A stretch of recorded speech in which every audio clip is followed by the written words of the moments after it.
All righty. Woo. Welcome to the Love and Victory Show. Now we are ready for this candid conversation. I see our guest is on deck and ready to go. Brother Carter, Good morning. golly, we are ready for you guys.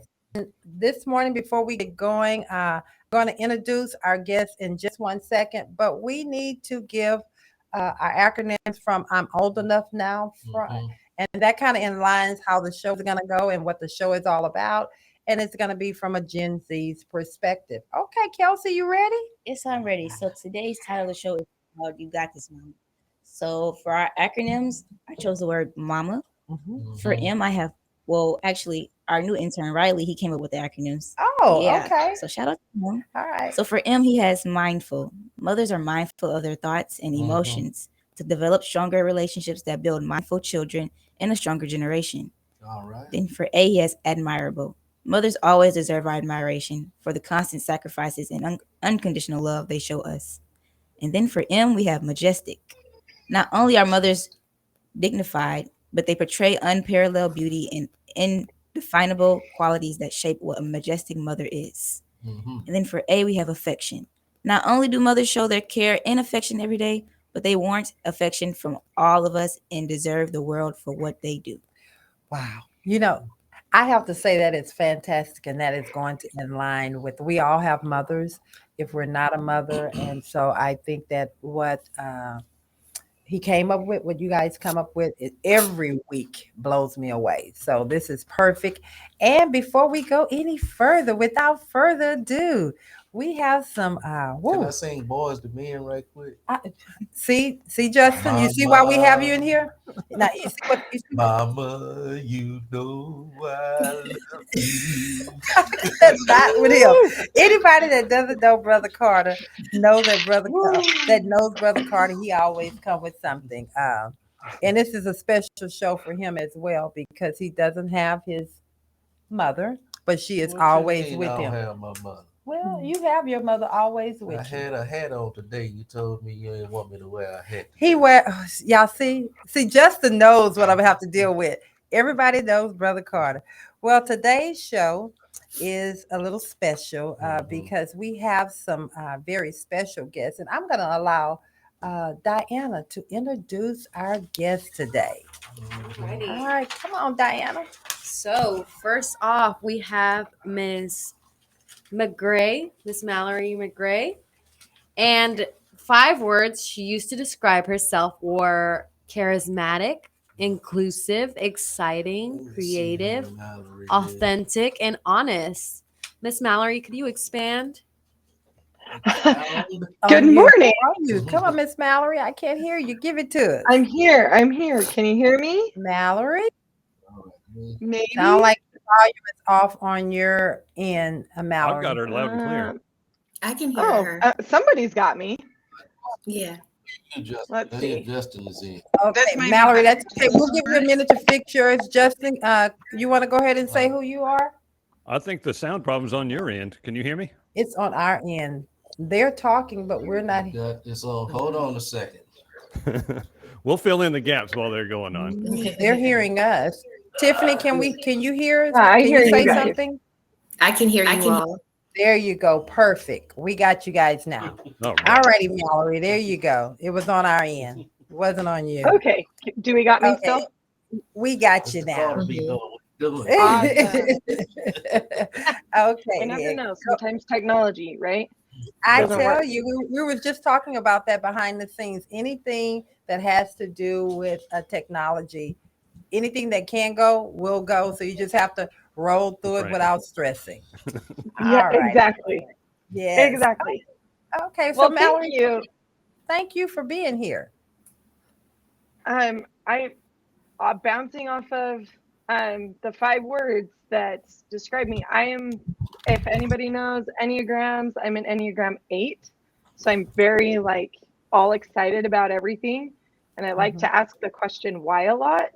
Hmm. But my goal in life is just to have everybody feel like they're in an open door and that when they walk through my house doors or into my business doors or wherever they find me, that they have somebody that is genuinely rooting for them, somebody that's genuinely loving them. And no matter where you are in your life, what journey you're on, that you have a place that's a safe space and feel welcome all the time. Awesome. Okay. Okay. Awesome. All righty. And then we have Miss Tiffany. You want to go ahead and Yes, ma'am. We have Miss Tiffany Washington, and 5 words she used to describe herself were determined, bold, courageous, loving, and intelligent. Miss Tiffany, could you expand on why you chose these words? I chose those words because I feel like they best describe me and my journey through womanhood. I didn't always feel those ways about myself, and I do now, and I'm proud to say so. Mhm. okay. Would you not add funny to that? That too. She is very funny. Very funny. Okay, and since we have Mr. Justin, who is always on the show every month at the beginning of the month, we absolutely love Justin. Justin was so ready because he wasn't on the show last week. He said, I'm dialing in today. So he became our guest today. So Justin, you want to go ahead and tell And them a be little, sure to tune in next week with yeah, Justin. for Father's Full Day. blast for Father's Day. Yeah, Okay, I'm a week early. I missed that's you guys okay. last week so bad I got excited and jumped the gun by a week. So I That's apologize for okay. barging into the show, That's but I do all No, right. appreciate that's you Happy having to me here. have This you. is you my can favorite do place to that be. because we love you. Go ahead, Ah, Justin. man. Tell them who you are. Well, my name is Justin Long, and I am an author and a podcaster and a business owner and a guy that is really committed to growing into the best version of myself that I can be. And I am none of the things that I used to be, and I'm some of the things that I want to be. But I'm really excited to be a part of this journey of growth and development with you guys. And you have taught me a lot, and I'm just happy to be part of this. Oh, Man, wow. God bless you. God bless you, Justin, so much. Well, I think we're just ready to jump in here. I'm so excited to have, Tiffany is one, and I'm excited to have all of you guys on. But I want to personally thank Tiffany because I really don't give her much notice. I just kind of you're on the show, and so thank you, Tiffany, for taking that call to action without notice for being here because you come authentically open and candid, and I love it. And Mallory, that conversation that we had on the phone was amazing. So, hey guys, get ready. We have a conversation that you all are going to enjoy. All right. With that being Awesome. said, we're just going to jump in here, and I'm going to throw the way it usually goes. We throw a couple of. What's the title of the show? The title of the show is "I Got This, Mama." I got this. I mean, you got this, Mama. You got this, But mama. I said I got it. You got it. Do you have it? Mothers out there, do you have it? I'm asking you, Yes. Mallory. I'm asking you, Tiffany. Both of you. Yes. Okay. Yes.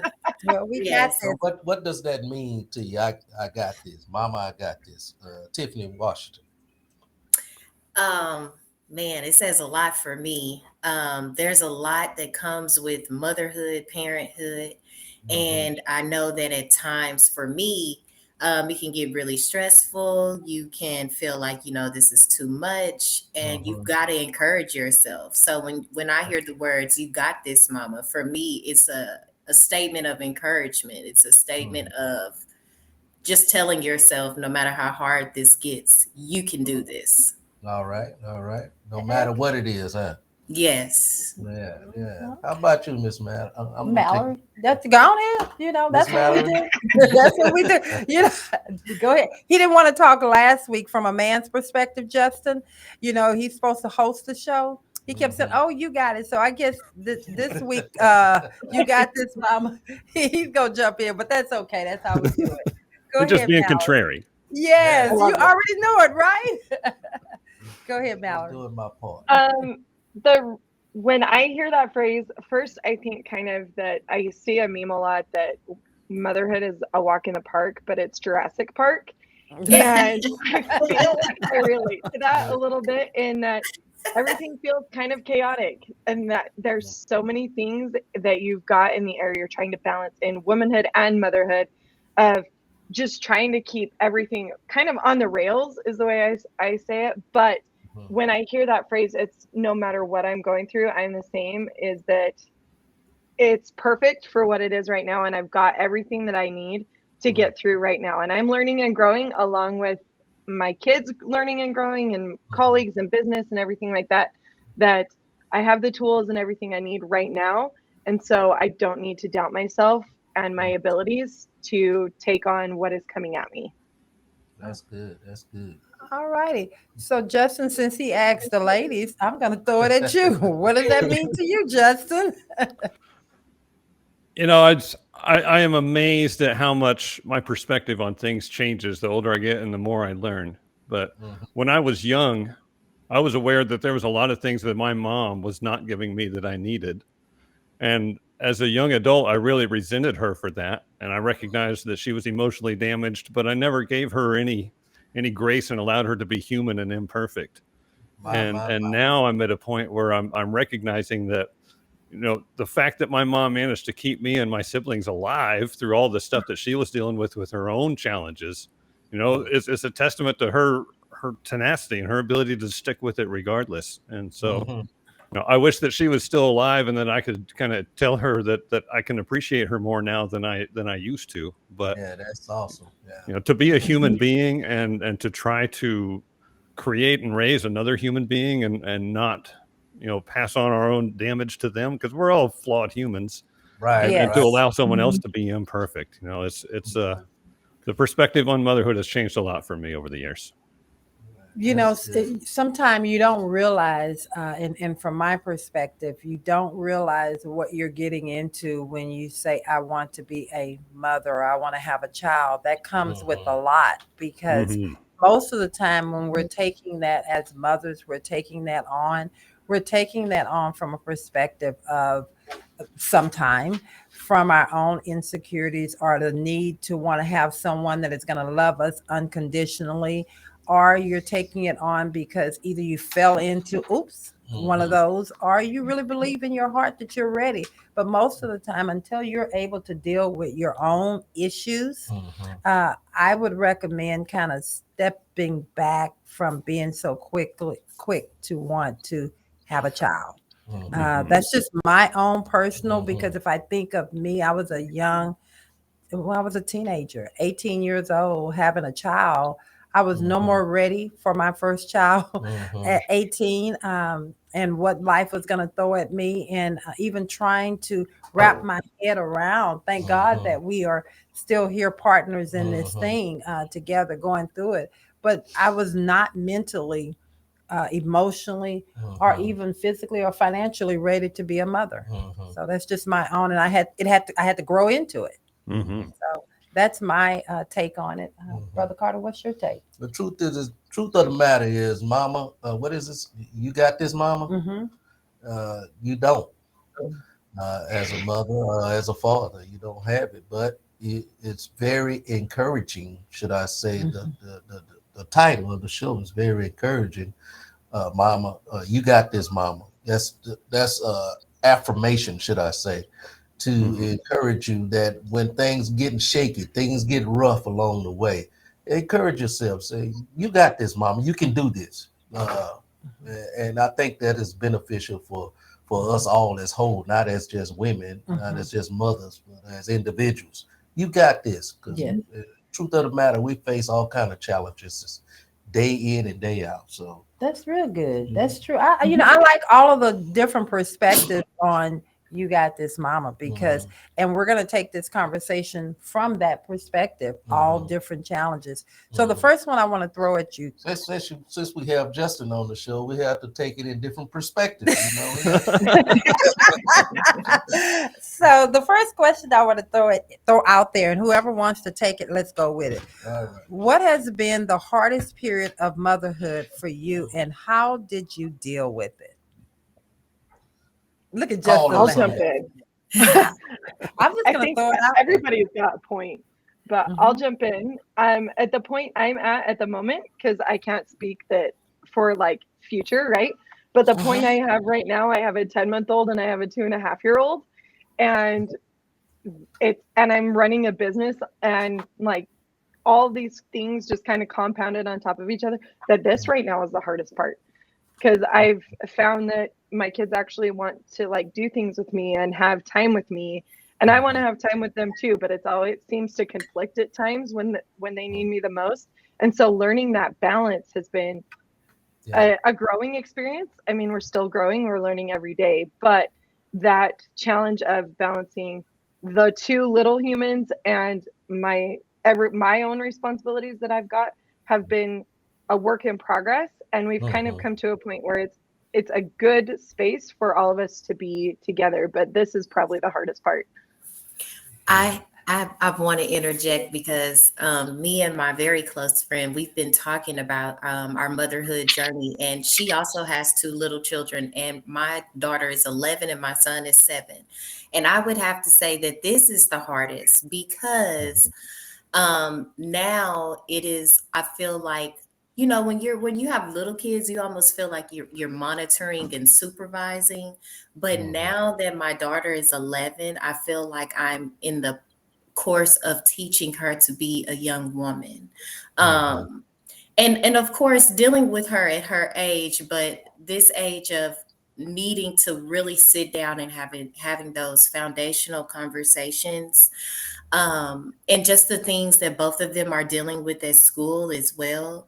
How to treat others, everything. I would definitely say this is the most challenging because they also want my time too. They want my full attention. They're asking me deep questions. So this is definitely the most challenging for me. Okay. Wow. I'm thinking back when you said you have 11-year-old there. I'm thinking back to my childhood, and my mother had to work 16-hour shifts. My dad and my mother divorced when I was a young age, and so I had to become like this grown-up person, should I say, at the age of 11 and 12 to take care of the house and take care of my younger brother. So, and that was a huge burden to place on such a young person, should I say, and and so your young children, if you don't have a husband at home with you, may have to face some of those same challenges as you go out and trying to build your career and trying to, provide for your family. And just keep in mind that the children didn't ask to be here. Right. You Right. know, they're nice to be here, so we have to make sure that we prioritize our children in this thing called life. Because Well, it's funny you say that because some of the things, and by all means, any and everyone can jump in on this conversation.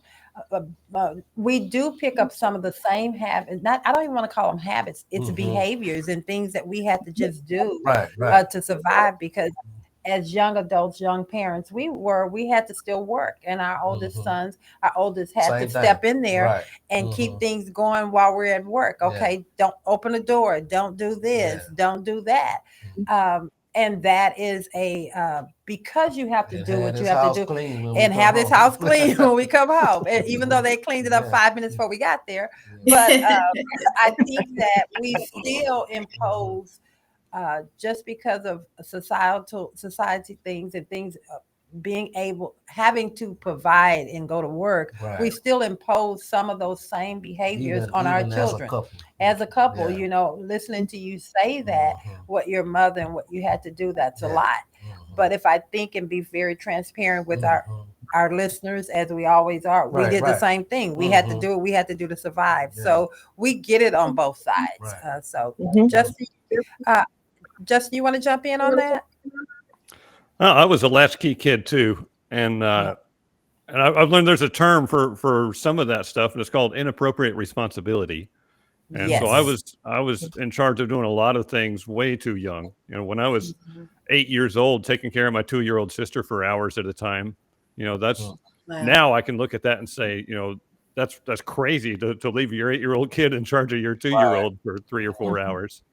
But that's how life was for me as a kid. And that was our generation, and our generation was, we had to figure it out. We had, we didn't have those resources, but we did have a resource, which was a community. So if mom had to go to work We knew Yeah. that somebody outside was watching that house. And if your butt got caught out there and you weren't supposed to be there, then the lady down the street was going to let your mama know and you were going to get it when you got home. That's right. So, That's right. am I right? Yes. And now Yep. that sense of community, I believe, is gone. So, Oh, a lot of it because is. now, Yeah. what's your thought on that? People don't even know their neighbors. There's stats out there that Right. I don't know what the numbers are, but most people, at most have a passing hello wave relationship with their neighbors, and they don't even know their last name. I'm guilty of that myself. So, Well, I'm Wow. really I guilty. have some of my neighbors that I'm in that same boat. Some I know really well, and I know they're watching my house in that. So if something's happening or I'm gone, that it's protected. But there's other neighbors that I couldn't even tell you their name. yeah. Wow. And that's so true. That's a darn shame. Look, see, let me tell y'all about Brother Carter. He's talking about, because that's his wife. I'll drive into the driveway. Well, I used to can drive in my garage, but I got so much stuff in there I can't pull in the garage. Yeah. But he knows every neighbor. The neighbors, they all out there socializing. I come in, and if I see you, I speak. There's a couple of them that I'll engage with, Yeah, but well, I'm one of what. You just like Justin said, wave and just all right. See, yeah, but we have some really good neighbors, a couple of really good neighbors that we lean on, that watch out for us when we're gone. But it's definitely not like it was when we were growing up. Okay, Valerie, I would like Go to. ahead. I would like to add the neighborhood I'm in. Thankfully, my neighbors definitely watch out, especially since they know that I'm a single mom. But I also know too that I feel like, how you said things are different.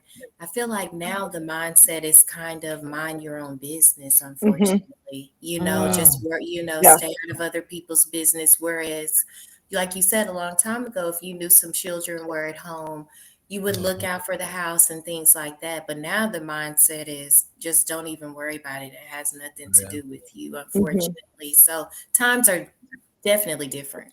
That's Yeah. for sure. I'm gonna piggyback on Tiffany as well on that. When I was growing up, it was like kids used to be in the street all the time. Right. Everybody was outside. You interacted more. I know more of my childhood neighbors than I do like my neighbors where I'm at right now, just by virtue of being outside more. Whereas now, if I go down my street, there's hardly anybody outside. And, Right. and so like you don't really get that same chance to know anybody. And it is, times are changing in that mindset of I'm gonna stay in my area space and like that's it. I'm not gonna go farther than that. So Right. I like the truth that. of the matter is you really can't say anything to these children today. Oh, that's yes. You Well, I have a can't say question based on that. sure. So, when I was a kid, even like 10, 12 years old, I would ride my bicycle all over town. I would be gone for hours and hours at a time. Right. And, I'd go to the library across town or even to the lake outside of town. Yeah. And I don't think my parents ever worried about me. But as, I don't have children of myself, so I don't have a good perspective on this. But as mothers, how do you feel about your kid out of your sight, with no supervision doing stuff like that? It's different. It's different today. I can. From the mother's perspective, yeah, that's a very good That's question. a good question. Not anymore. I feel like society it's just way too different. It's not as safe as it used to be. I think about even when I was a small child, and I'm 33 now, and we could walk around. There was a certain amount of security that my parents felt that I don't feel at all anymore. And I don't feel it because of the crime rates now. I don't feel like we're as community involved, like we just talked about. So I don't feel like we've got the community assisting with making sure all the children are looked after. And just for me, just the crime itself, no. And one other thing I want to add too is, I don't know how much you guys will agree, but I also feel like the maturity level in children has changed drastically. Like, I just feel like they're in a totally different mindset. Like the decisions I would have made at 9, my daughter would be totally different. So I definitely I wouldn't feel safe for my kids to go too far out of my sight. That, I can agree with that. I think that is a great analysis because I did and right, Mallory, because the kids today are so much more advanced and they are willing to push the envelope a Right. lot more. Where we had a lot more of, I don't even, maybe it was fear that I'm not going to get in trouble. I'm not going to do that because I know that my mother or my father is going to get on me. Right. And where these kids today, there is not so much fear there. And then, of course, let's take it all the way back to what it is, and that's social media. They're much more exposed to stuff yeah. than we were. And I think that plays a lot into their whole psychic and their makeup.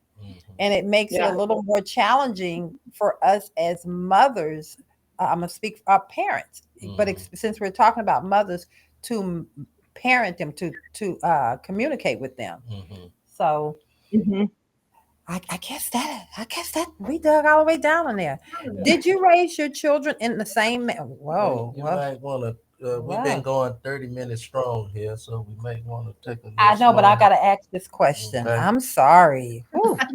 Did you raise your children in this? Are you raising your children in the same manner in which your parents raised, your mother raised you?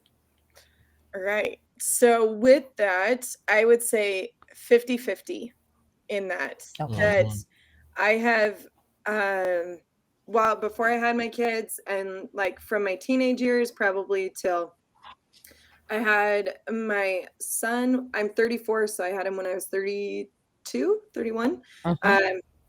But up until probably from about 13 to then, I watched my parents. I watched other parents because I believe community, right? And I just kind of picked and chose things that I saw worked really well and fit my personality, and would be something whether I needed or something that really helped me in the long run. And then I do that for my kids, and instill those as well. But I'm a huge proponent of community and the fact that everybody parents different. Everybody has different things that they have to offer. And so I like it when other people, like my parents, will sometimes step in and help and be like, maybe you should try this, or my in-laws, or my friends, right? Just different perspectives and different things. And to instill all different types of things that help round out my kids, I guess is probably the best way to say it, because I'm not perfect. And like Justin mentioned earlier, that there are things that he needed that he wasn't necessarily getting from his mom, just because maybe she didn't know, maybe it was that there wasn't time, whatever that is. And I don't necessarily know fully what my kids need, so somebody else can involve that in their lives as well.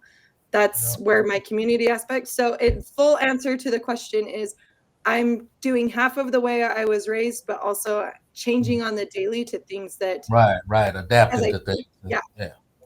Okay. All right. And anybody else want to take on some of that? Yes, I would say my answer is about the same, 50-50.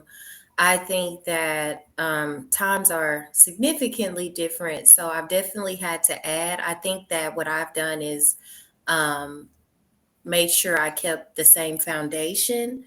I haven't walked in exactly the same walk that my parents walked in, but the core values that I have, I've definitely given that to my children. Far as respecting authority, because I feel like that's something that's really missing in this generation. So for me, because it's so rare to find, I make sure I teach my children that discipline and respect are the two biggest things that you really need to help guide you in life.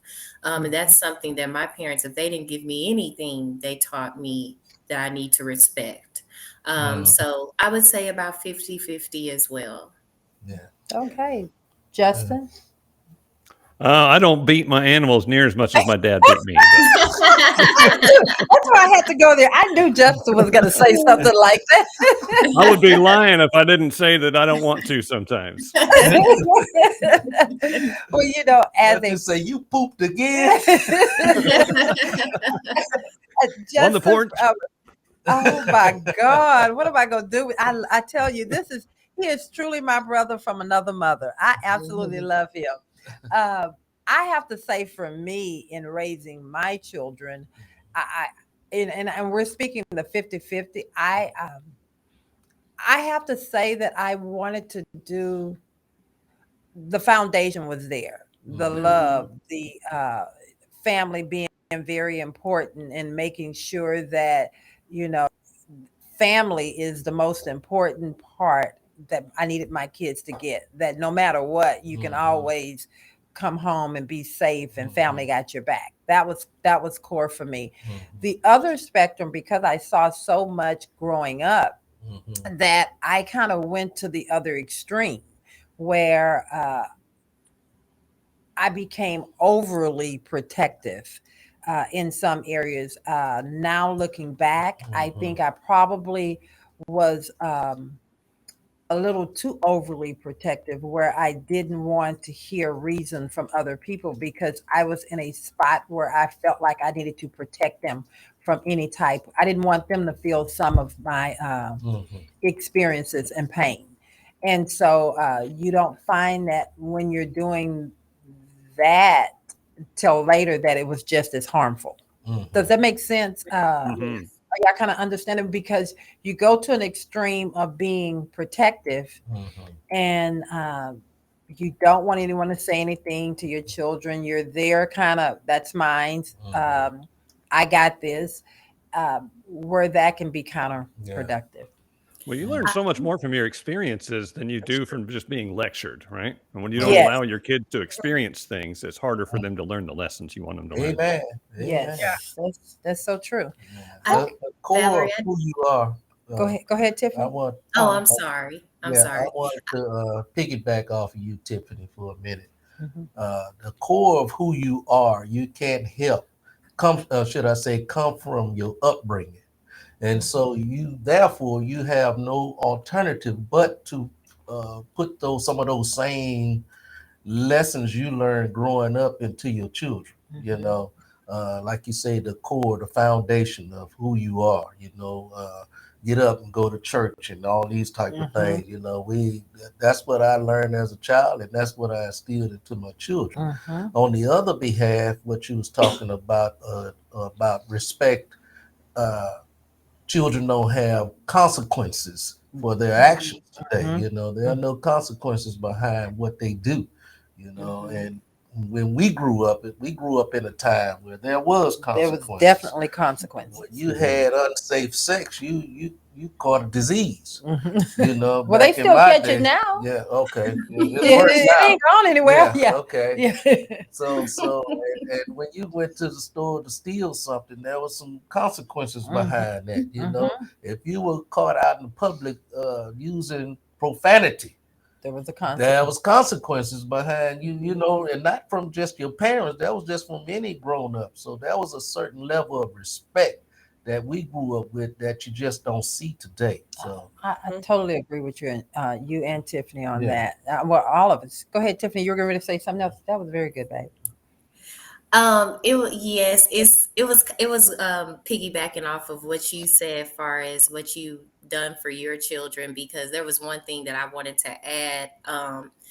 Yes, Hmm. there are things that I've definitely taken from my growing up and put in my children, but also too, I think that, like, in my effort to make sure some of the things that I didn't like about my childhood, Hmm. like far as spoiling my children Hmm. with things. But what I found is that that turned into a negative. You know what I Mhm. mean? Trying to Hmm. Yes. overcompensate for, Yeah. okay, well, I didn't have this, I didn't have that, Right. so I'm gonna make sure that they have everything. Yeah. And Yes. you look and you're like, this was counterproductive, because Yeah. now they feel entitled, and they're Right. not See, Yes. as you're talking to a thankful. lot of people right now, Yes. Tiffany. Yes, and you Yes. you you you they don't you the children now, because of that, they have such a sense of entitlement, and that's Mhm. dangerous as well. So I'm Right. learning now, like I said, my daughter's 11, my son will be 7 in October, and now Mhm. I'm learning to find that middle ground, and That like, okay, balance. yes, That balance, yes. Yeah. Like, yes, I do want to be able to supply for my children more than I was, provided for a little bit when I was growing up. Yeah. But don't go overboard, Right. because Right. you will ruin your children trying to overcompensate for what you didn't have. Right. Right. See, the thing is with parents today, we don't know the simple word of no. No. No. Right. You know what I'm saying? No. No. Everything is okay. Yeah, you can. Okay, yeah. I don't want to eat that. I want to eat McDonald's. Okay, let's go. Right. Well, I think the biggest problem with that is that parenting today has become more about being the friend and not Mhm. having them be upset with you Mhm. versus being a parent. Yeah. I mean, Yeah. and you said it right. The word no, it's okay. No, it's not going to hurt anyone. No. Right. Can I So, piggyback off of both of those? sure, come on. Motherhood, I think parenthood, period, whether father, mother, whatever it is that fine line, right? Of I don't want to have my kids experience some of the things I went through, but then it ends up being that overcompensation that Tiffany was talking about. Like that pendulum keeps swinging and there's no Yes. real stop. It's either the extremes of the swing or like the low point of the swings. But along with the saying no, I think just in society in general, saying no to things, it doesn't matter if it's to your kids or like responsibilities. Feel like we've learned to like to be busy a little bit. So we say yes Come to on now. everything. We say yes Yes. to everything on our plate. So saying no isn't just saying it to your kids, it's saying Right, no right. to like things out there. And it is a lost art form in a word, right? Of being able to say, I can't do that, or no, thank you, that doesn't serve me, whatever it is. We've learned we have to say yes to everything. We have to be that superhuman. We can't say no or help delegate along with the community aspect of saying, we have this community, let's like delegate it. We've learned to just say yes, and we have to take everything on. Asking for help looks like weakness, so we don't want to do that, so we just say yes. So it's kind of an art form also that as parents we're trying to break that cycle as well in our own space to be able to do it for our kids as well. You know, Can I gotta have this. Go ahead, Mallory, go that ahead. is so spot on it because, and it goes back to, like you said, it's not just about parenting, being able across the board. I think when I really got to the place for myself personally to be able to say, no, I'm sorry, I can't do that. Or no, that just doesn't feel good. It was so rewarding, but at the same time, you have to deal with the other side of people, the other side of that coin of saying no. Now there other people think that you are being mean or you're different, but it's really not that. It's so and I don't even know the right word I want to say, but for me, it was like you feel guilty almost when you say no. I don't anymore. Yeah, That's what I'm. the perspective is, Yes, when supposed you say no, like I had to tell my son no the other day. Don't worry. It's something that we can tell about. It's something about me felt guilty for saying no, and I'm like, why do you feel guilty? You ought to be able to say no. Well, and I think for me, that's true. But I think for me, once I got to the place of being able to just own that no and know what those yeses was doing to me, because I couldn't be everything for everybody. Right. I was smiling on the outside, but I was dying on the inside. And so that made for a very unhealthy, unhappy person, which made me very edgy. Snapping at people, and then you're wondering why, because you're tired and you really didn't want to do the yes. You wanted to say no. So I think it's also very fulfilling. Justin, what do you have to say on that? Man, this is all about boundaries. And when we're drawing our value of who we are as people from what other people think of us, then we're never going to have boundaries, and we're never going to be able to say no, because we need other people to think that we're a likable person and they can rely on us for everything, But when we create those boundaries and say, I am willing to do this and I'm not willing to do that, then you are participating in self-care. That is so important. Like, you can't be anything to anyone if you're not taking care of yourself. And that includes your kids. I've got a friend who is she's a sales rep. She's an outside sales rep, so she travels all over the place. She covers like a 4-state area. So she works 18 hours a day, sometimes driving all over the place, having dinner with clients. Her kids in travel baseball, so on the weekends they're going all over the place, and then she's still trying to be part of the PTA and this club and that club and getting the younger kids to dance class. You can't do it all. You cannot do it all. And when you say no, this is what I'm willing to do, and we're not doing that, that is the best thing you can do for you and for everyone around you. Because at some point you're going to drop it all, and you're not someone that anybody wants to be around when you're overextended because you're stressed out all the time. So boundaries. Preach, Justin. One of our listeners said, Diana, what did Ms. Wilburn just say? She said, "What you plant is what you get." Now that was powerful, and that goes back to parenting and motherhood. What you plant is what you're going to get. Cynthia, I love that comment because it's just that simple. What you put in, what you plant is what you're going to get. There's no need for anything else on that. Yeah. So to our listeners, let me give you this number once more. And again, we have more than enough conversation taking place here, but we do want to hear from you. And you can give us a call at 346-355-0100. That number, once again, is 346-355-0100. And for our listeners and for our guests, I want to give you a simple exercise concerning this particular subject we're just talking about. Okay. Since I brought up the word no, I'm going to give you a simple exercise, and I want us all to practice it one time. And here it goes. No. Well, I think I could do just that. A deep breath and no. And see how that. Just do it and see how it feels. No. It feels good to me. Justin had no problem with it. Yeah. Mallory? No. Tiffany, come on, let me hear you, girl. No. Okay. But I think that felt good, didn't it? Yes, it did. I'm glad you said that. I think the thing about that no is we have to remember we don't have to feel guilty because we can't be our best for them or for anybody else if we're just saying yes and taking it all in and yes, you can go sign up for this activity, knowing that you're rushing to get to work to take them. It's all on you. Or yes, I'm going to take you to the party. Or yes, no, it's okay. I got to add on that.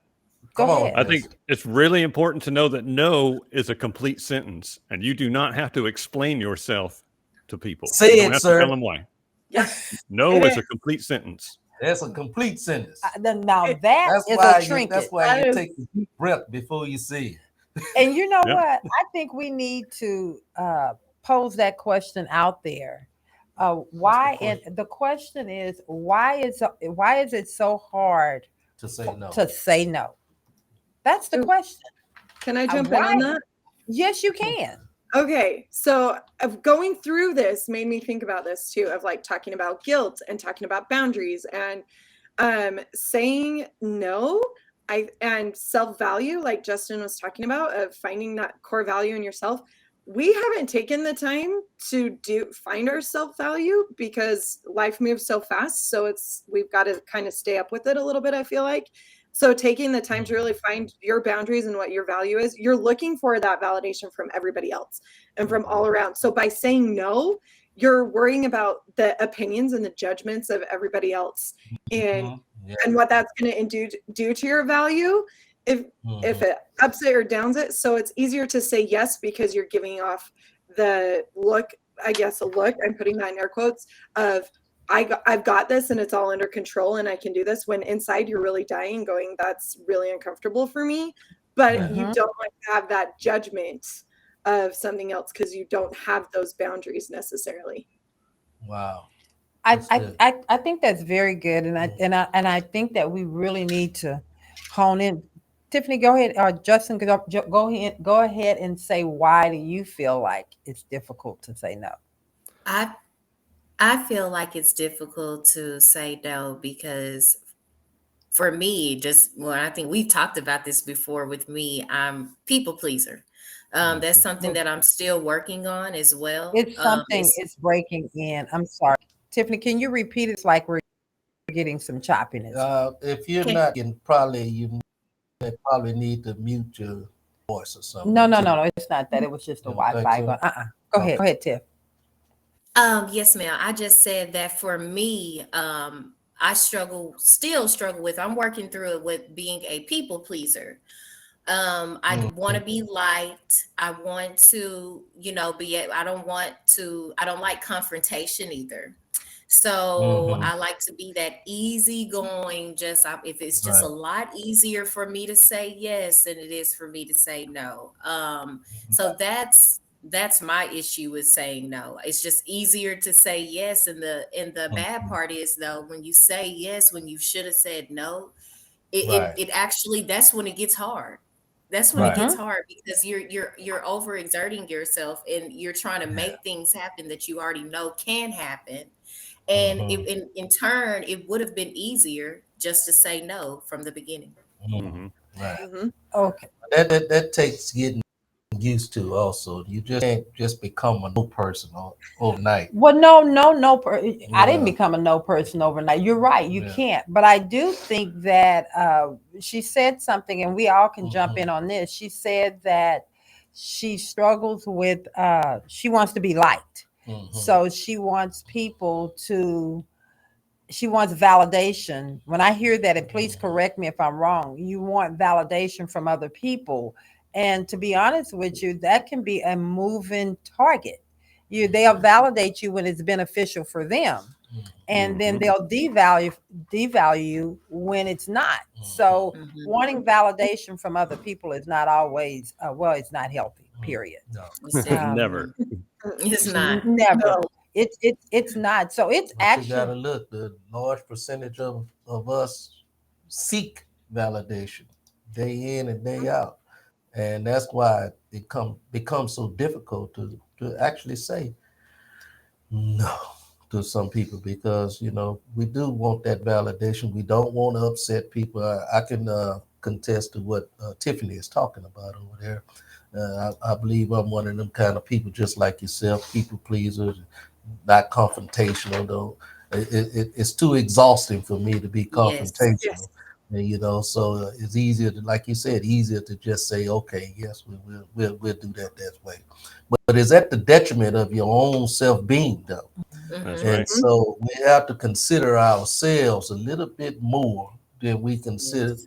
consider outside of Well, I ourselves. think that that's very good Yeah. because again, not being confrontational. When I hear people say that I'm not a confrontational Mhm. person, it's almost as if you're making an excuse to stand up for yourself.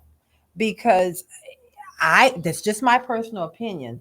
It's nothing wrong with standing up for yourself, just And like that's it's true. nothing wrong with Yeah. saying no. Um, you know, if all you can do is say no, Yeah.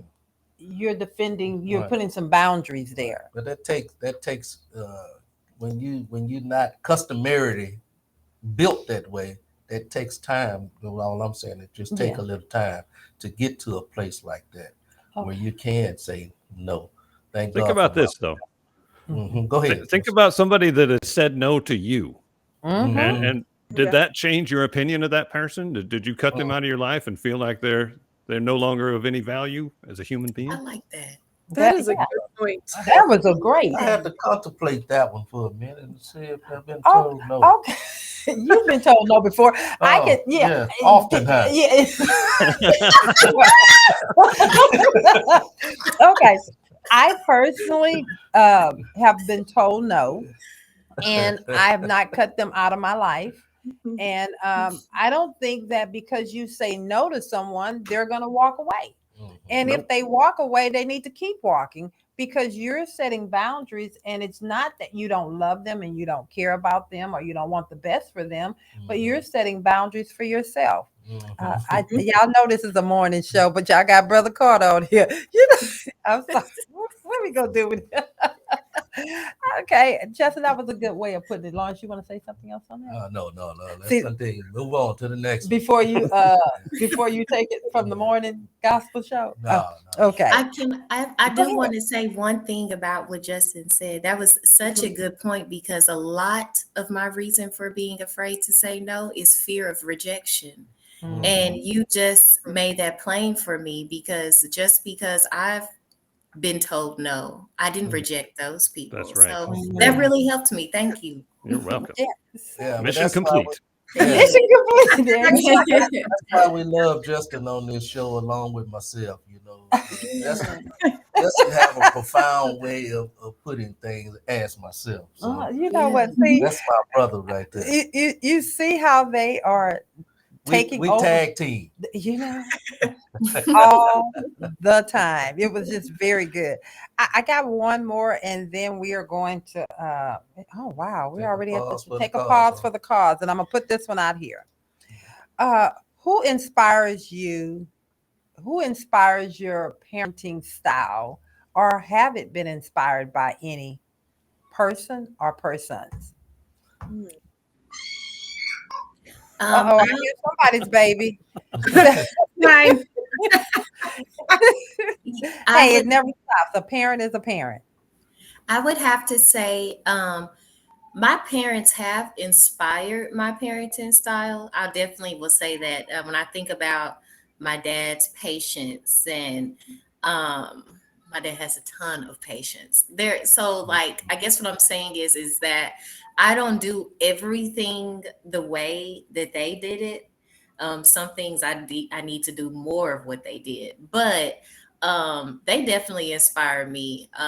They had a lot of great qualities that I try to put into my children, or times where I'm like, I haven't hugged them enough today. I think about my parents, the things that they did do for me.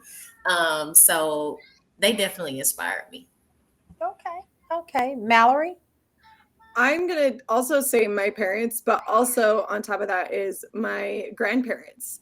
In watching just two different generational groups kind of learn how to do things, and where some of the things that I've noticed throughout as the world is coming to this point of, like Tiffany has mentioned earlier, lack of respect just for people in general, especially authority. Um, that watching how my grandparents instilled it into my parents is something I want to instill into my kids, in that, and knowing that that is a thing. And both my parents had really awesome things that I really try to emulate, also things that I try not to emulate, right? There, as everybody grows, you're combining two different people. But watching them, they've inspired me. My grandparents have inspired me. And I just kind of watch neighbors, relatives, and things like that, and kind of let some of the things that they do inspire me a little bit more into being either a more loving, or showed love in a different way. Those type of things, just I kind of glean from a lot of people. So I guess the world teaches me to be a better parent, inspires me. Okay. Yes. All right. I think that for me, since I think probably I took who inspired me probably the most is my mother, and I think her patience and her love and humility. So she didn't really. My mother is very selfless, and she is always thinking of others, and so even to the detriment of herself. And so she inspires me a lot. She inspired me a lot, but also being that way, seeing the other side of what that did, never thinking about herself. Um, I took something from that to say I went to the other extreme. Did the opposed to the opposite. It what it did, it allowed me to become that person that would stand up for myself, even when I didn't probably didn't stand up right all the time, but I stood up for myself. So that's it took me to the other extreme. And I would have to say the other part that I got from my dad. My dad was a person, and that's the part that was not healthy being a parent. My dad, by any means necessary, don't mess with his children. So from our community, everyone knew don't mess with those. My father, they called Candy Camera. They would say, whatever you do, don't mess with Candy Camera's children. He didn't play. And so that meant that if you brought something that was going to be harmful to us, oh my God, he had no problem with coming for you. Yeah, you're the same way. And I'm the same way. Oh, Mhm. wow, I'm working on that. It's another extreme. But honestly, if I think the most profound person in my life would be my grandmother, my mother's mother. It was never having her grandkids, and she had 28 kids herself. So it was always a big house. It was always a lot of cousins. It was always a lot of people around, and she always made it work. And it was so important for us to have family and do things together and hang out together. So I think it's probably my grandmother. Mhm. For you, Brother Carter. Yeah, you can give to Justin. Oh, okay, Justin. Justin, go Pass. ahead. Yes, he Pass. passed. He got animals. Uh, How can he create a okay. I love that, Justin. Go ahead. I think I come from a very close knit family on my mother's side. Uh, my mother was one of five, and we all lived in the same community, and we always was together. All my mother and her siblings, along with their children. So my parenting style came up just being uh, created by just being around a family as much as that we were. Uh, uh, wasn't always, I ain't gonna say it was always good. There was some good and bad in the midst of it all, but in the midst of it all, It's family. that was still family. You know, Mhm. whether we uh, there was some dysfunction in Mhm. the midst of it all, but Yeah. it was still family. Family. Yeah. And so that's what inspired me to be. I'm still family oriented, or you know that word. Yes, I know exactly what. Yes. Yes. Okay. And so that's what I base my Parenting parenting on. style. Okay. All righty. Well, now we're getting ready to move this show, this second half of the show, a little different. Mhm. I like to bring in our from a Members of the team. members of the team. They're going to throw some Mhm. questions at us, and we are going to do our very best to be authentically honest with them, truthful with them. They're that Gen X, that generation that no question is a Yeah. question that can't be answered. And they So, come up with the questions. and they are going to throw it at us. So I'm going to start off with Kelsey. What do you have for us? All right. So, first question that I have for you guys is, what are you most proud of in your motherhood journey? Ooh. Come on, Tiffany. What am I most proud of? Wow. That's a loaded question for me. But I would You left their definitely. daddy, right? What did he go there? What See, did he that's just say? girl. You heard what he said. I would tell you. He said you left their daddy. Oh my gosh. Okay, Brother Carter. Tell the Well, truth and I shame am the devil, going to girl. say overcoming. There you go. See, she I cleaned know, it up. She I'm said a cleaning better it up. word. There you go, Tiffany. Overcoming and defeating the odds that were against me. Coming from where I was as a mother Mhm. to where I am today is huge for me. Be I, proud I, of yourself. I definitely started off very low. And to be where I am today, I'm very proud of me. I'm very thankful to God where He's brought me from. So just overcoming is it just encloses it all. See, that's a little wisdom, Brother Carter. I like that. I like that. That was very good. Okay, You Mallory. can't say what I say. I left his ass. Y'all see why we have to? You see why we have to put that disclaimer on there because they don't tell him what. Mallory, welcome to the family. I'm glad to be a part of this family. Okay, Mallory and you. I would also say overcoming in just a different way, but I'm going to choose a different word. I'm going to choose courage. Having the courage to even take on the role of motherhood. I think we talked about earlier in the first half of the show of being ready. You're ready in your heart, but when baby is here, you find out you're less ready than you thought you were. And Yes. so and then like looking at them, just going, oh, now like I'm responsible for all of this. And you think you're ready for that. So it does take courage to raise a child in, and to raise them in what you instill, those values, that what you feel is right, and instill all of the things to help them become the best human possible, does take a lot of courage. So I'm going to say I'm proud of myself for taking the courage in going on this journey, because it's not one for the faint of heart. Right.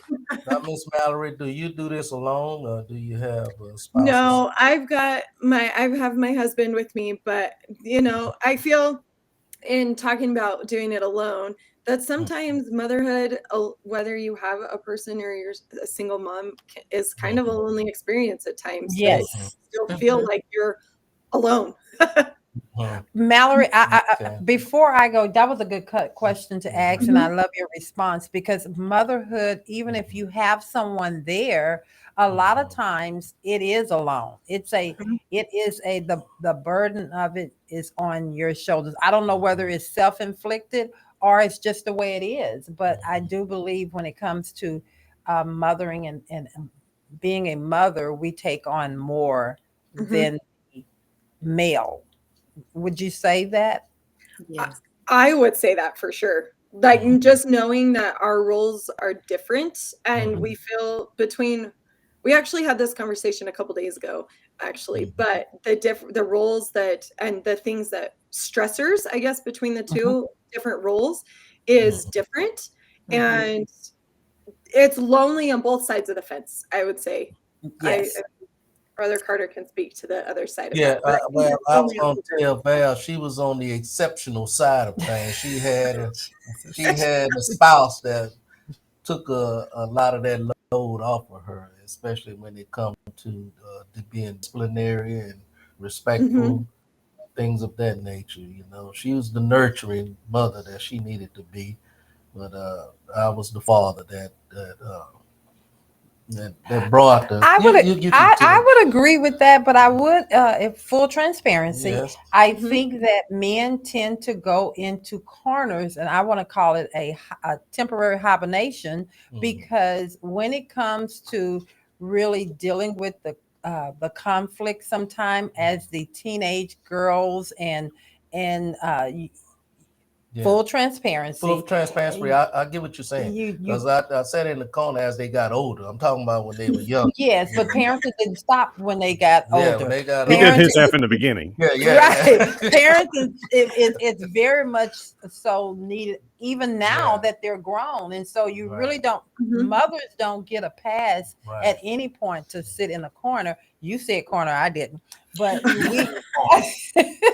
right. But I think that that's something that, yes, you're an awesome father. I was a present father. Yeah, you was present, but you were also so what I'm hearing you say, y'all, we fit to have a whole thing on air. Give me this start this. Maybe some relationship counseling.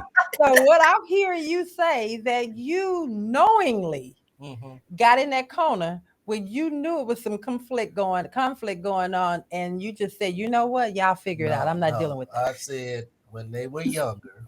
That was your parenting time. From birth up until teenage years, I was present. Okay, so teenage, like 13, 14? Yeah. And so then you went mute? On the girls. On the girls. Okay, why is it with girls?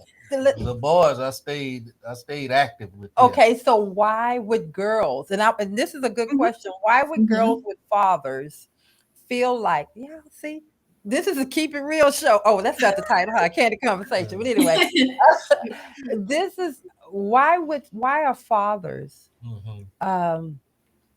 so unwilling sometimes to discipline or deal with their girls?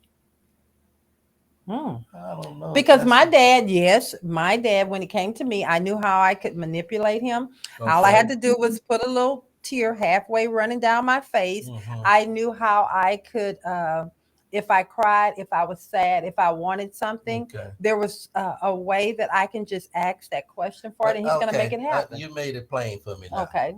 and I found it difficult to Relate. really discipline the girl with a belt. As we got older. But it doesn't necessarily mean Wait, discipline no, with no, a no, belt. can I explain my truth? Okay, true. Y'all hear us over here? True. I Okay. just I just found it difficult to do that disciplinary thing that I did with. Mhm. It was just different for me with the girls. And I thought that should have been more your responsibility. But I'm not talking about discipline from that perspective. I'm talking about no, you're not going to do this, or no, why are you speaking this way? I mean, just Okay. that's what I'm talking about. So you're not going to get a pass. Why does fathers? Hello. I'm gonna let one of the ladies answer that. why why does fathers struggle This with sound like trouble for me here. why does fathers struggle with disciplining their daughters, A teenage I daughter. teenage daughters? I do want to add something because I feel like my father, I feel like he struggled with, I feel like he disciplined me. I really do. Even throughout the years, I do. Now, was he very soft and passive with it? Yes. But I do think that he dealt with things. But I'm pretty sure he probably dealt with things after my mom told him he needed to. So it wasn't like something that he just went in there and did. It was Yeah. my mama Ding, ding, saying, ding, ding, ding, ding, Okay. ding. Robert, Okay. you need to go talk to Tiffany Thank you, about that. Tiffany. Thank you, Tiffany. Don't save me. I'll try to throw up a rap. I Mallory. will say too that like growing up, my dad did step in, and it was more on the things that probably he felt were more like we got to course correct on this. That it like other things, it was like, oh, I don't know how to necessarily handle that topic because it's like could go both ways. But things that were like, this is where you need to course correct, he stepped in and did that without probably without the you should talk to her, because it was something like we've really got to course correct this. But other things, it was easier to just be like, mom's got it. Like Mhm. it's nah, So it's not that big. So to the team also. Oh, look, We y'all have see him trying to y'all see how he tried to get we this have- off Wait, I his don't get a chest? turn. young ladies. Wait, what you say, Justin? I said he's not going to let me have a turn. Yeah, you can, Justin. Have it. Come on, Justin. He think he tried to get this off of him. Come on, Justin. Well, this is really kind of in defense of Brother Carter, but Oh I think one God. of the biggest challenges with this, when a man is raised without the tools to understand emotional complexity, Come on now. he doesn't have what is required to engage with the teenage girl who's becoming a woman and developing all that emotional complexity. Like we know about 2 or 3 emotions, and she's starting to display 15 and 20 and 30. And we just feel at the same time. if we don't have any education on that, we don't have that. We're out of our realm. Right. Oh, That's a Justin, good answer. That's a good answer. Hey, Justin, you get an amen on that. you know what, Yes. Justin? You're in Lawrence, but that was an excellent answer, a very good answer. That was a good. That was a perfect Mhm. answer. But again, once again, you threw your brother a life ref. Because No. So let's ask Chelsea how Kelsey. she feel. Kelsey, How do I feel about how fathers not treat? you have brothers. I have one brother, but I do notice there's a difference when it Okay. comes to parenting the girls and the boys. And I always ask this question: why are we treated differently? Like, what is it? My hypothesis, what I think it is, maybe it's the girls, in their father's eyes, they're like, that's daddy's girl, that's his little princess. He doesn't want to do anything to hurt her. It's Mhm. hard for him to say no. Sometimes like, okay, I'll let it slide. Or once we get older to our teen years, when it comes to dating, it's different for the boys. Like the boys, they might be dating a girl, well, okay, man, that's cool. When it's a female dating a boy, like, oh, you need to be home by this time, but the brother's not getting the same. Yeah, it's different. It's different. I don't understand. It's not fair. But I don't understand that. okay, Diana. You have any brothers? I do. Okay. Is there a difference? Yes and no. I think it depends on like your parents. Like my dad, he was very into, for example, he would treat me like he would treat my brothers, in the aspect, even though I was the oldest, because I was a girl and I was the oldest, he would like make me cut yards and like do like the dirty work, you know? Oh, What wow. like he would say men would typically do, but in a certain way, when it came to like dating, it was like, no man is ever going to be good enough for you. Get away if you do something bad. But then my brothers, they'll be like, oh, really? You know, I agree in that aspect, that it's like, so you treat me like you would my brothers in one aspect, but not the other. Mm. So So it's let like me you can ask you analyze this on the emotional level. level. Is there a difference how the fathers deal with you emotionally versus the son? Yes. Mhm. I will say, my dad, he used to tell me like, your tears aren't going to be enough for me when I was older, Mm. as if to say like, oh, if you cry, I don't care. Like you're not going to break me, you know? Toughen up on you, huh? But the thing was, when I was like younger though, like when I was a little girl, those tears made him bow down to me. As I got older, he was like, oh, well, no, I don't care anymore.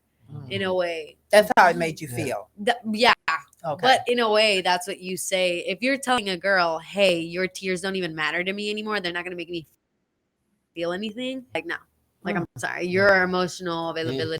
It got to the point he said, no. Yeah. So I was like, okay. Okay, so I also have Mia. You want to go ahead and answer that You question? have any brothers? You have any brothers? I have two brothers. Yeah, I'm the only girl, and I'm the oldest. You're the oldest. I have three brothers. Yes. So is it a difference in the household? No, I feel, I don't know. Maybe I was spoiled a little bit more. Because you're the first. But like, yeah, it was because I was the firstborn. But I feel like we were pretty much raised the same. Okay. Yeah. Okay. Like, Okay. Well, that's good to know that there's different perspectives in each household. Yes. Yes. Kelsey wanted to come back because she had something else she was getting ready to say. I did. How do you? I pay attention. Oh, yes, wow. Well, go ahead. I was backing off what Diana said about how tears, like how her father said, that doesn't affect him now that she's older. What I was gonna say was, my father, if I would try to do that to him, he'd be like, you can't cry now, you're too old for that, or whatever. But like, he'll still soften up and come back around, like, here you go. He'll give it to you. He'll soften up. He'll still lecture me at the same time. Like, you don't need to be doing it, but here you go.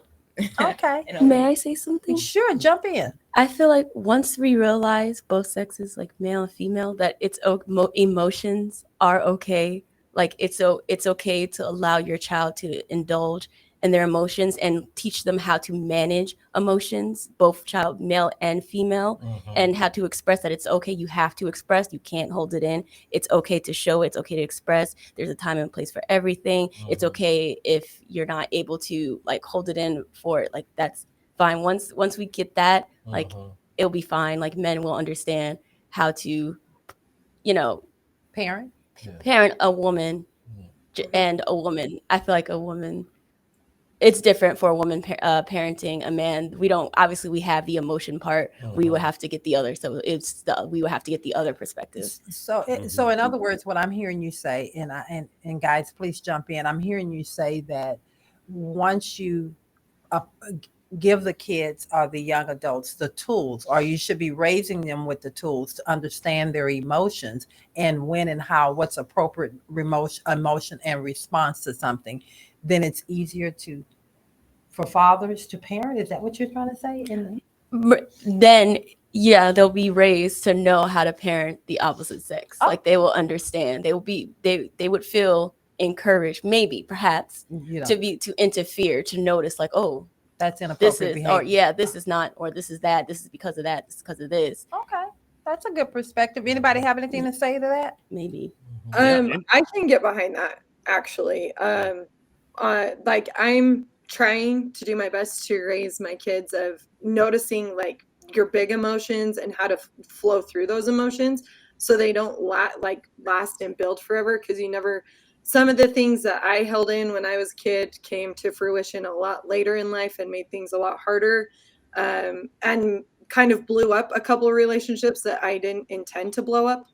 And it took a long time to repair, but if I could have faced that in the moment of saying, this is what I'm feeling, this is how I'm expressing it, and being able to fully express that and feel comfortable expressing that, it made the conversation when it happened easier to flow through and really get both perspectives and move on a good path, rather than that feeling like you're on eggshells.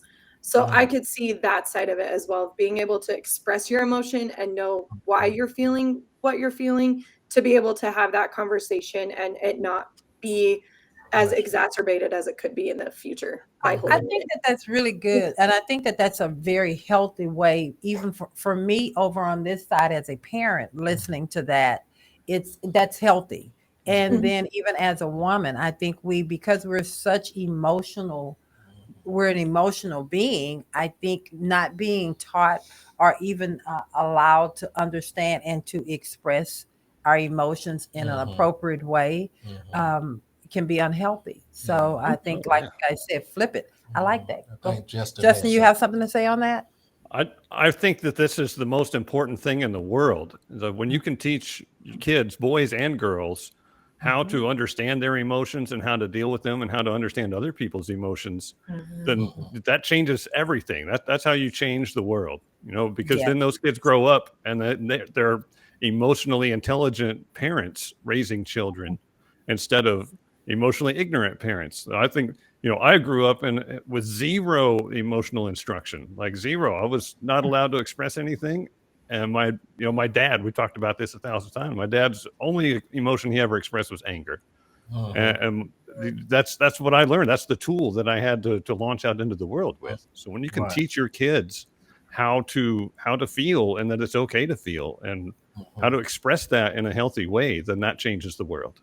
Wow. Well, I think that Lanita Bennett just put a statement on. She says parents have to differentiate between crying is manipulating versus actual emotions to express yourself. I like that. I really do like that. We need to think about that. I got a question. Okay, go ahead. For the ladies on the show. And growing up as a young lady, have you ever lashed out in emotions to your mother? And if so, what's the outcome of that? That's a good question. Let's start with the ladies on the panel here, Tiffany and Mallory. Can you say that one more time? You said, have we ever lashed out any emotions toward our mom? Is that what you said? Right. Because as young ladies, let's be 100% accurate here. There's a lot of emotion from female that fly around. Right. And so that moment where the emotions got high, what was the outcome of that, and what can you do differently, should I say? I would have to say not now, since I've been an adult. I'm referring back to when you was a young. Well, you want to say, I guess we want to ask age. So would you say 20-year-olds, a 20-year-old on up to where you're at now? Oh, currently where I am right now. Yes. No, not now. Not now, since I've been an adult. But I know this is a little off your question, but I do want to explain when I was a little younger, like teenager. And the reason why is because I feel like my mom, even though I lashed at her, I feel like she taught me, her and my dad both, but specifically my mom in these kind of situations, when she could feel herself, me taking her trying to take her to a different place, she taught me how to calm it down. Okay. And what she do? I'll just use for an example, like instead, if she knew that I was getting angry, she would calm her. She would even, it was like a physical, like even lowering her voice. It was, she didn't go there with me. You hear what I mean? Like she taught me basically how to control my emotions. She didn't even realize it but she definitely taught me how to get that together. Even when your emotions are getting high, don't let it get out of control. Oh, So, That's that's good. I like that. That's very good. So in other words, when she saw it getting the situation elevating, she mm-hmm, actually went down versus mm-hmm, going in. Okay. yes. That's a good perspective. What about you, Mallory?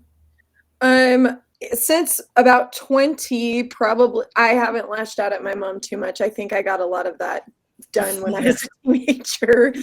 Um, Yes. but You as a young adult. Mhm. but I would say that probably my mom kind of did the same thing without teaching me, without really knowing she was teaching me that. And Mm-hmm, that when I would lash out and she would feel like it was to a point, our personalities are very different as well. So it kind of balanced it out. I have a really strong personality, and my mom has more of a peacemaker type of a personality. And so when she Mm, would get to the point of, I was making her get to a point of I was trying that boundary, she would look at me and just say, "We're going to take a time out. You go cool down," because I would be really heated, and it would before she would get really emotional. So the things like those things you say when you're angry and you might regret later on in life, before it mm-hmm, got to that point, she would just say, "We're going to take a time out. We're going to take 10 take a pause minutes. for the You're going to cause. go cool down. Mhm. mm-hmm. I'm going over here, and we're going to come back and view it from a different point of view." And so that's something that I've taken on for along my journey as well, of like, if things are getting hard, no matter if it's with my kids or another person in my life, it's okay, we're going to take a time out and we're going to revisit this in a little while. Yeah, that's good, but that take great maturity on both of y'all's behalf to Mm-hmm. do that also. Mhm. So I just want to point that out. Very good. All righty. I think, did you want to ask anybody else? No, you Okay. continue. All righty. Now I'm going to ask Kelsey. Kelsey, you did your question, right? So Diana, you want to go ahead with your question and we can move it along. Yes, my question was, do you think you value a mother more now in the present than I guess you could say in the past? Hmm. Value a mother or your mother. A mother, your mother, whichever one you would like. Okay. All right. Whoever wants to jump in on that, go ahead. Yes, yes, most definitely. Because my perspective of life has changed, and Mhm. I feel like I understand her more on a whole different level. When I think about now, of course, growing up, we don't realize really what our parents are really dealing with. My parents, definitely, my mother specifically, she did not want us to be troubled by anything that she was personally dealing with. Mm. So a lot of times growing up, unless I physically saw it, I didn't even know that she was hurting or anything. So now as an adult, when I realize and I think back on how she was still having to parent and push through and cook and clean and all those day-to-day things, and Mhm. to know that she pushed through all of that, and still was there for us. I definitely value her a lot more. I wish that I had valued her more when I was younger. But of course, when we become adults, we see things clearer. So I Mhm. definitely value her a lot more now. Wow, Yeah, that's good. that's That's beautiful. amazing. Mallory?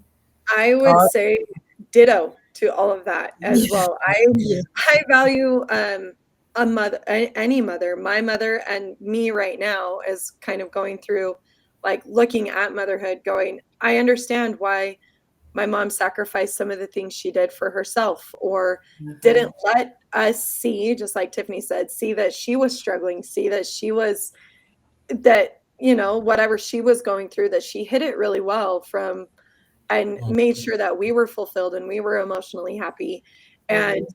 in some way, I value taking that and making sure that I'm taking care of myself too, a little bit more than my mom did, in the Mhm. fact of making sure that I'm still full, my cup is still full, so that I can give more to my kids, and allowing maybe my kids to see a little bit more of that I'm human. I struggle too a little bit in Yeah. that, to make it seem that it's okay to see mom sad. It's okay to see mom happy. It's okay to see mom frustrated, because she feels all of those emotions at the same time. But I do empathize a lot more with my mom now than I did as a kid. I have to say too, now I realize that a lot of the time growing up, my mom was pouring from an empty cup. And I don't know how she was doing it. You know, when I think about too all the challenges that I face as a woman, as a single mom, when I think about the frustrations, you know, career wise, just in the house, there's always so much to do. It's almost, you know, it's always just so much to do. And when I think about how my mom dealt with that on top of so many other things, and she still poured, and I hats off to mothers for sure. Yeah. Amen. All right, Justin. It's as we talked about, perspective changes, but you know, I had a very, very challenging childhood, and so as an adult, I really had a negative perspective on the whole idea of family, and I isolated myself away from my family for all of my adult life. And it wasn't until I met my wife when I was 38 that I began to open up a little bit and be willing to change my idea on some of that. And there is a wonderful couple named Donald and Darlene that is a part of her life. And I have made them my adopted family. I've picked them to be my surrogate parents, if you will, because they're amazing people. And I like having them in my life, and they've helped me change my perspective that, you know, just because I had a bad family doesn't mean that families in general are bad. Oh, bad. And my, you know, just spending the last 7 or 8 years learning how to plug into them and let them be part of my life and to be part of their life and to enjoy that rather than to that knee-jerk reaction to have a negative perspective on it. You know, it's just, it's changed everything about my life. And I am so grateful for that. And they're still real people. I'm watching them have challenges with their adult children, but just watching the way that they deal with that and in a non-destructive way. And I admire that so much, and it has totally changed that. So I value Darlene as a mother, I think, more than I ever valued my own mother. That's beautiful. Hey, Justin, you've been on the Love and Victory show with Val for a number of shows. And I often hear you speak of your father, but I rarely heard you speak of your mother. Was your mother around? If you don't mind me asking. You know, we can't very candid one with another. So yes, and I don't think you have nothing to hide about your life. So yeah, my mom was very present in my life, but she grew up with her own challenging childhood, and I don't think that she ever overcame a lot of her insecurities. And so she was dealing with that while trying to be a mother. But my mom, and this really impacted me and still does today. My mom spent all of her energy trying to get God's attention so that God would change the way that she felt about herself. And she failed to use any of the tools that God sent her way. And so she went to her grave still miserable, still broken, still with all the emotional challenges. And I resented her for that because it didn't allow her to be emotionally present in my life. Even though she was physically present, you know, she was just as abusive to me as my dad was. You know, she was the one that put me in the trash dumpster and made me think about what I did until my dad got home. But, you know, when I was in high school, she had a suicidal episode. And it took me years and years and years, well into therapy, to really even be able to kind of look at that situation from my mom's perspective. But you know, my dad had got thrown off a horse and broke his leg in 3 places and his arm in 2 places. So he was essentially crippled. And she had all of her stuff that she had never dealt with. So she had her emotional trauma sitting on top of her. And she was trying to keep the family going and keep food on the table when there wasn't any money coming in. And it tore her down. She couldn't do it anymore. Yeah. And, you know, and the stuff that she was doing, she was trying to hold herself to what she thought was God's standard for her. And she's a human being, so she failed that. So she beat herself up for that.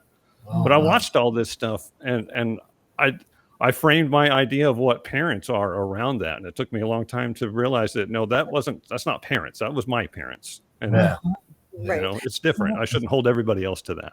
And this is why we love you so much, Justin, on the Love and Victory show with Val, because we like to have very open, honest conversations about life in general. And you one that come on this show and you're very transparent, and I just want you to know, before you in the presence of God and in the presence of our audience, man, we really appreciate you, your open and honestyness about your life. So, What I man, love so much about this conversation, I'm Justin is, like I said, he is my brother from another mother, mhm, but our brother from another mother, but he is my brother. What mhm, I love about this conversation is that these three guests on this show have been so transparent mhm, and have been so open that I know that it's been life changing for someone. If it hasn't been for anyone, it's been for me. I've learned something from this show. But before I get into me, because I know we got to get to this wrap up, I mhm. want to allow Mia to ask. Mia? You didn't have a question you wanted to ask, or you're good? Okay, so she says she's good. Well, I want to come back. Thank you guys. Uh, from the Gen Zs, y'all always throw something at us. And how do we do on answering those questions, Chris? You did. Tiffany, not Tiffany, Lord, Kelsey. You Kelsey. got Yeah, all the I got all the names jacked up today. names. um. What do you think? How do we do on answering you guys' questions, or did we Oh leave it and go no, somewhere else? you answered very very greatly. There was different opinions on the same questions, and I Mhm. like the answers. Okay. I appreciate you guys. Thank you. Okay. Well, you know, This time has went by very it went fast by today. very fast, Yes. and we have to do what we do every time. We have to wrap it up, and the I like to go around and we start with our guests, and we allow you to express what you got out of the show, your experience on the show, and then also tell the listeners a little bit about you and how they can find you if they want to connect with you on a personal level. And then we will end with Brother Carter, who is over here fighting that yarn because he was up late, y'all, looking at the game. And then the last voice you hear will be mine. So let's start with Mallory. All right. Well, again, thank you so much for letting me be here. And now I have made 4 new friends today, so I'm really glad about Yeah. that. But I learned today something that really struck my heart is that my journey as a mom, having somebody is the same as Tiffany's journey as a mom, being a single mom. Um, we're all on the same journey together, and that community is so important. And taking a challenge from Brother Carter of saying no. learn to accept that no is, like Justin said, it's its own sentence. Whether it has a period or an exclamation point, whatever it follows, it's its own sentence. So that is what I learned today. I a little bit about me, I guess, other than my 5 descriptor words, is that I am a coach. I have identified myself as a women's empowerment coach that helps women step into their life as being the leading lady rather than being the supporting actress to all the roles that we play. So letting you define how the roles are in your life rather than letting the roles define you. Mhm. And that is what I do. And you can find me at beautifully blooming.com is my business. And so you can contact me there or on Instagram just under Mallory McGary. All right. All Where are right. you located, Mallory? I live in Utah. Utah. Utah. Utah, Texas? I wish. What we gonna Depends do on with the you? part of the state, I guess. I tell you. So Okay. you're talking Salt Lake City, Utah. Uh-huh. Yep. Okay. All right. Well, welcome to the Love and Victory Show with Val in Thank Houston, Texas. you. And it will not be the last. Okay, Miss Tiffany. Um, this um, this has really blessed me. This whole discussion has I can't even express. Every time you guys invite me on the show, it always is right on time for what I'm personally dealing with every time. And just the past few days, I've been really trying to work on, being more present with my children and Mhm. just hearing everyone's journey and what they went through. Um, I just taken that I really want to be a better parent, just to sum it up. I want to be more emotionally available. I want to teach my children how to be prepared for life. So this just, I was already in that realm, and you guys just pushed me even further into it. And I thoroughly enjoy being on the show today. And I am located in Little Rock. Well, I'm actually Conway, it's a city outside of Little Rock, Arkansas. And I am currently a director over revenue cycle management. And that's it. Okay. All right. Hi, Justin.